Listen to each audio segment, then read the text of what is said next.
Young Liars is an 18-issue series from 2008 by David Lapham. And it is, well, I suppose the best way to characterize the series is to say it's a surreal rock and roll fable. I mean, the only manner I can explain what I mean by that is to say that the protagonist of the series is Danny Noonan, and DJ Danny Duo Shade, and the Great Recluse, and Johnny Jukebox, all of whom are the same person. Except they aren't. But they still are. But they're not.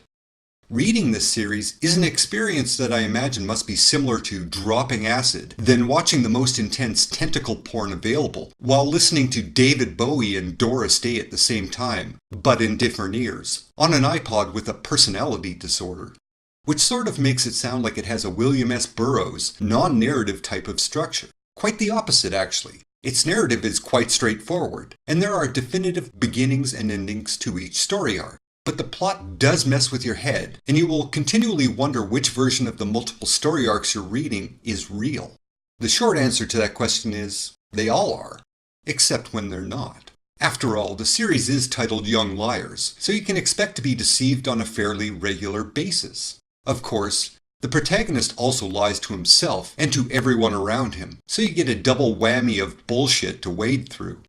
If you're familiar with David Lapham's crime epic, Stray Bullets, then you know what he's capable of when it comes to plot beats and how well he withholds, then reveals relevant information to the readers. All of those refined elements are at play in Young Liars, but he adds a touch of the surreal and the fantastic throughout it all.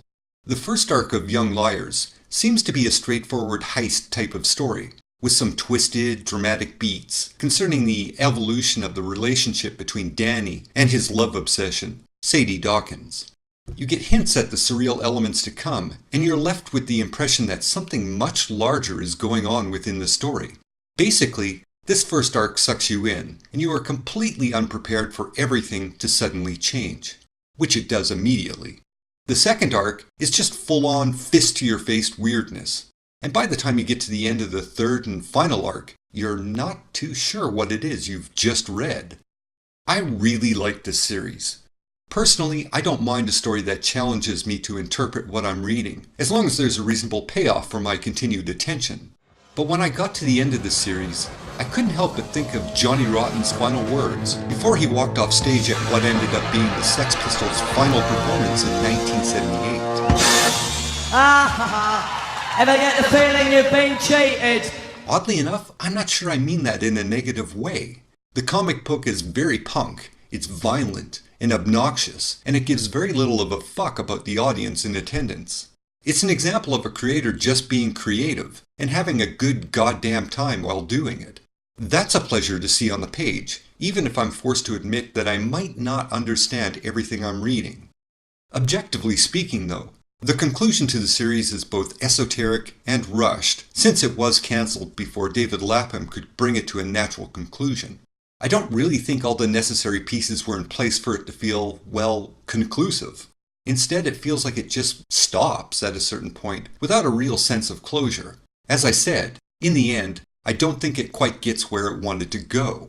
It gets close, but with all the prior lies and the ambiguity of the finale, it's really hard to differentiate between what was real and what was simply the delusional product of a supremely disturbed protagonist. The main focus of Young Liars is to explore the complicated relationship between the protagonist, Danny, and the object of his desire, Sadie. It's creepy and codependent and always self-destructive. The various narratives explore the nature of Danny's obsession with Sadie and how that obsession, that twisted version of love, always has a fatal conclusion for at least one of them. It's a relationship that isn't remotely romantic. It's primarily based on the need to share one's suffering with another, and when a situation is at its worst, that's the point when they are closest to one another. It's really hard to sympathize with either of these characters. Sadie is selfish and only keeps Danny within her circle because he will do anything she asks. And Danny is equally selfish because Sadie's happiness is secondary to his desire to possess her. I mean, it's a relationship that's relatable to anyone who's been in a romance that has felt distinctly one-sided. If you identify or empathize too strongly with either of them, you might want to get some professional help.